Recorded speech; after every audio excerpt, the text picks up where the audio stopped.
Part 2. The silent, smoldering Tesla sat in the middle of the street like a metallic tombstone, a monument to Marcus's arrogance. A single strand of smoke still curled from the car's charge port, a ghostly finger pointing blame. Leo watched from the quiet sanctuary of his workshop, the humming silence feeling louder than any noise. The dragon's breath, his variable transformer, sat inert on his workbench, its dials and gauges a testament to the power he had unleashed. He knew what he had done was reckless, a line crossed in a petty neighborhood squabble, but the satisfaction was a hot, righteous burn in his chest. It wasn't just about the stolen electricity. It was about the principle of the thing. Marcus, with his expensive suits and easy disdain, had seen Leo's home as a resource to be exploited, his property as an extension of his own entitlement. It was a violation of the unwritten code of neighbors, a disrespect that festered into fury. A sharp rap on the workshop door broke Leo's reverie. It was Marcus, his face a contorted mask of rage and disbelief. His expensive suit was rumpled, his hair disheveled from his frantic attempts to restart the car. "What did you do?" Marcus's voice was a low growl, strained with a mixture of anger and a desperate dawning fear. Leo leaned against his workbench, crossing his arms. "I don't know what you're talking about, Marcus. My lights flickered, my equipment almost fried, and now your car is dead in the middle of the street. It seems like we're both having a bad day." "Don't play dumb with me!" Marcus's voice rose, a sharp, ugly sound. "My car was plugged into your outlet. The moment I drove off, it just died. You did something. I know you did. Your car was plugged into my outlet?" Leo feigned surprise, his eyebrows raised. "That's quite an accusation. I don't recall giving you permission to plug anything into my property." He let the silence hang, heavy and thick with unspoken meaning. "Seems to me like you're the one who committed an act of theft, and karma just happened to have a quick delivery." The word theft seemed to hit Marcus like a physical blow. His face went from red with anger to a pale shade of white. He knew instinctively that he was on shaky ground. He had no legal standing to complain about a car that was charging illegally on someone else's property. Any official complaint would only bring attention to his own actions. "This is not over," Marcus hissed, his voice trembling. He took a step back, his eyes darting from Leo to the smoking remains of his car. "I'll have a lawyer. You have no idea what you've just done to me." "I think I have a pretty good idea," Leo replied, his voice calm but with an edge of steel. "You've just been introduced to the cost of free power." Marcus turned and stormed off, pulling out his phone, his voice a furious blur as he called someone, likely roadside assistance or his insurance company. Leo knew he had to act fast. He wasn't a criminal, but what he had done was far from legal. He had intentionally destroyed property, albeit a very expensive property that was illegally attached to his own. He quickly disconnected the dragon's breath from the circuit, hiding it under a tarp in the corner of his workshop. He reconnected the power line to his outdoor outlet as if nothing had ever happened. He then moved his current project to another workbench, making his workshop look busy and productive, a scene of legitimate work, not a battlefield. By the time the tow truck arrived, followed closely by a patrol car, Leo was back to his normal routine, a soldering iron in his hand, the scent of ozone thick in the air. A young, nervous-looking police officer, Officer Miller, approached his workshop. "Sir, are you Mr. Leo Vance?" the officer asked, his eyes taking in the jumble of wires and circuit boards. "Yes, that's me," Leo said, his voice even. "What's going on?" "We've had a report of a vehicle malfunction. Your neighbor, Mr. Marcus Thorne, says his car died right after he unplugged it from your garage," Officer Miller said, looking confused. "I can confirm his car died right after he drove off," Leo said, his tone helpful. "It's been quite a day. My power flickered, my work was interrupted, and now his car is a traffic hazard. I can't imagine what happened." "Did he have permission to plug into your outlet?" the officer asked, his gaze fixed on Leo's face. "Absolutely not," Leo said, his voice firm. "I don't even know when he did it. I was in here working on a very sensitive project. It's an invasion of privacy and a theft of my utilities. I'd like to file a formal complaint." Officer Miller's face registered surprise. This was not the simple neighborly dispute he had been called to. A theft of utilities, sir? Yes, Leo said. I've been monitoring my power consumption for my current project. I noticed a significant spike in usage over the last few days that I couldn't account for. Now, seeing his car and the cord, it all makes sense. He's been illegally siphoning my power. The officer looked from Leo to the forlorn Tesla, now being winched onto the back of the tow truck. Marcus, standing next to the tow truck operator, shot daggers at Leo, a wordless promise of future vengeance. The tables had turned. Marcus's illegal act had been brought into the light, and his expensive, now useless car was the hard evidence. As the tow truck pulled away, a new, more dangerous tension settled over the neighborhood. Leo had won the first battle, but he knew the war was far from over. Marcus was not a man to accept defeat easily. He was a man of connections, of lawyers and money, and Leo had just taken his most expensive toy and turned it into scrap metal. As the sun set, casting long shadows across his workshop, Leo knew he had to be ready. He had turned the dial to 11, and he had a feeling Marcus was about to find his own way to crank up the volume. The next day passed in a haze of paranoid calm. Leo worked, his hands moving on familiar circuits, but his mind was elsewhere, replaying the look on Marcus's face, the cold fury in his eyes. He knew Marcus would retaliate, and the suspense was a tangible weight in the air. This wasn't a game of tit-for-tat. It was a cold, calculated conflict, and Leo knew his opponent held a different kind of power, the power of money and legal leverage. He had just finished a tricky repair on a vintage amplifier when the doorbell rang. It wasn't the delivery guy or a neighbor, but a slick, impeccably dressed man in a charcoal suit, accompanied by two other men carrying equipment cases. The man held a business card out to Leo. Harrison Gray. Thorne, Gray, and Associates, he said, his voice smooth and devoid of warmth. I'm a consulting engineer for Mr. Thorne. We're here to assess the damage to his vehicle and your property. Leo's heart hammered against his ribs. A consulting engineer, not a lawyer yet, but a clear sign of Marcus's strategy. He was building a case, a technical report that would lay the groundwork for a lawsuit. Leo's little act of karmic retribution was now a potential legal liability. He's been on the phone with his lawyers all morning, Marcus's voice cut in from his own driveway, where he stood, arms crossed, watching the proceedings. His smugness had returned, bolstered by the presence of his hired guns. You have no right to be on my property, Leo said, his voice firm, though his stomach was in knots. Harrison Gray smiled. A thin, humorless expression. Your neighbor has filed a claim with his insurance company citing a faulty power supply from your home. We're here to verify his claims. We'll be measuring the voltage fluctuations on your outdoor circuit. There's no faulty power supply, Leo said. The circuit is fine. You won't find anything. He was confident in his work. He had reconnected the circuit perfectly after his little experiment. Perhaps, Gray said, his eyes narrowing slightly. But a Tesla's charging system is a marvel of engineering.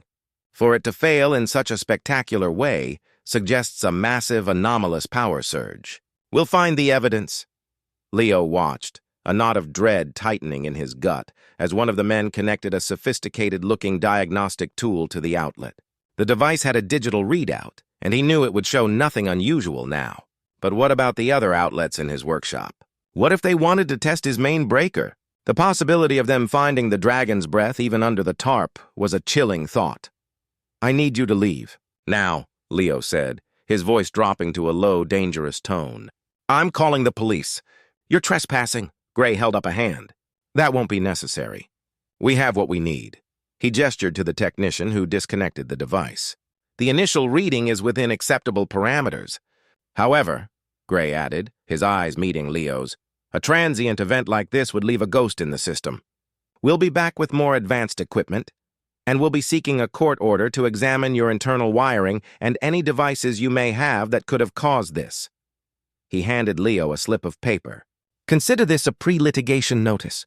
My client is seeking damages for a total loss of his vehicle, estimated at over $150,000, plus emotional distress and punitive damages. We'll be in touch. They left as quickly as they arrived, a black sedan whisking them away. Marcus gave Leo a triumphant, chilling smile as he walked back to his house. The message was clear. This was no longer just about a car. It was about financial ruin. The threat was real, and it was escalating faster than Leo had anticipated. A lawsuit of that magnitude would wipe him out. His home, his business, his life's work, all of it was at risk. He had to prepare. He had to get ahead of Marcus's next move. He knew his first step had to be a defensive one.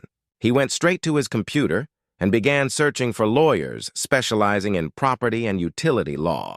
He needed someone who understood the intricate dance between civil and criminal law, someone who could see the truth beneath the technical jargon. As he worked, a thought struck him. Marcus had claimed his car was a total loss. But was it?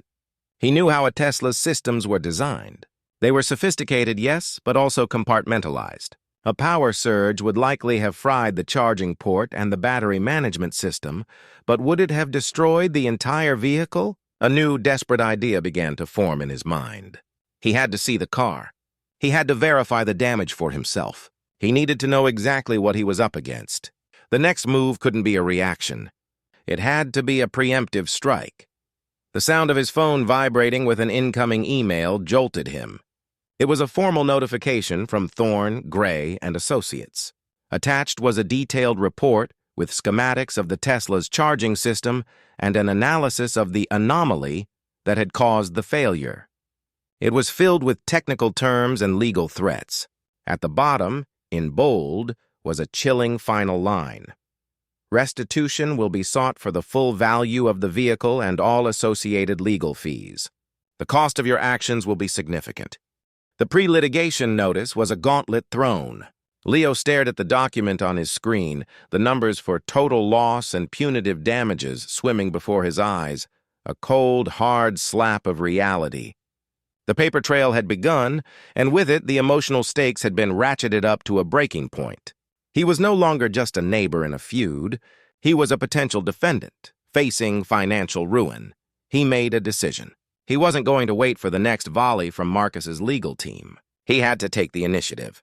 He needed a lawyer of his own, someone who understood the kind of mind he was up against.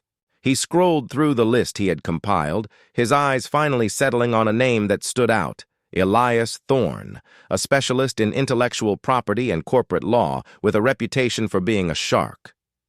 The name Thorne gave him pause. A coincidence? Or a sign? He dialed the number. The woman who answered was sharp and efficient. Leo explained his situation in a clipped, urgent tone. He left out the part about the dragon's breath, framing it as a simple case of a neighbor's car inexplicably dying while connected to his power. The woman listened, asked a few pointed questions, and put him on hold. A moment later, a deep, gravelly voice came on the line. "Mr. Vance, my associate tells me you have a dispute with a gentleman named Marcus Thorne." Leo's breath caught in his throat. "Yes, he's my neighbor." "My brother," Elias Thorne said, the two words dropping like stones. "I don't usually take on family business. We are not close." There was a long, uncomfortable silence. "So let's dispense with the pleasantries. He claims you intentionally destroyed his car. You claim he stole your power. I know my brother. He's a bully, and he's a liar. But he's also very, very good at making people pay for his mistakes." A rush of relief flooded Leo. He had, by pure chance, found the one person who knew Marcus's character better than anyone. "I need help, Mr. Thorne. He's building a case based on a false premise." "I'm sure he is," Elias said, a faint, bitter chuckle in his voice. "He always does. So let me tell you how this is going to work. He's got a fancy engineering firm. They'll try to get a court order to inspect your property, your electrical system, everything. They'll claim you tampered with your grid. You need to stonewall. Do not let them on your property without a court order, and even then, we'll fight it." Elias Thorne's advice was a strategic roadmap. He told Leo to document everything, to keep a log of every interaction, every phone call, every email.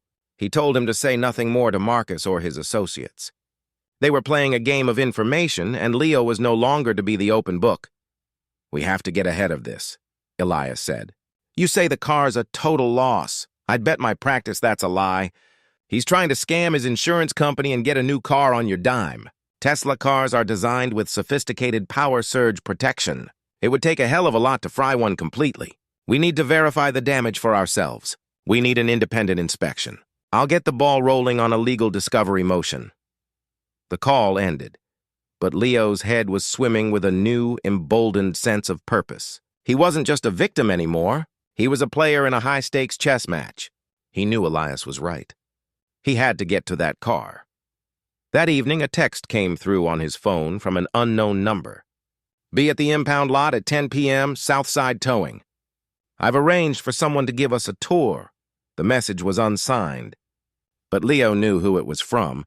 At 9:55 p.m., Leo drove his old Ford sedan to the seedy, floodlit impound lot on the other side of town. The air was heavy with the smell of gasoline and exhaust fumes. He found Elias waiting for him by a chain-link fence, a flashlight in his hand. Elias was nothing like his brother. He was dressed in a worn leather jacket and jeans, a contrast to Marcus's tailored suits. He had a look of world-weary cynicism that was strangely comforting. They were met by a gruff man who grunted in recognition at Elias and unlocked a gate. The man led them through rows of wrecked vehicles, a graveyard of failed engines and shattered dreams. They finally arrived at the prize exhibit. The Tesla was there, under a single flickering light, a beacon of expensive junk. The tow truck had left it sitting in a forlorn corner, a stark reminder of its recent public demise. Elias walked around the car, his flashlight beam sweeping over the chassis, the tires, and finally settling on the charred charging port. Leo pulled out his own small toolkit, the kind he used for field repairs. He worked quickly, his hands moving with the practiced grace of a master craftsman. He bypassed the main power controls and connected a small diagnostic device to the car's internal network. The device, a piece of his own custom design, would talk to the car's computers, searching for a pulse.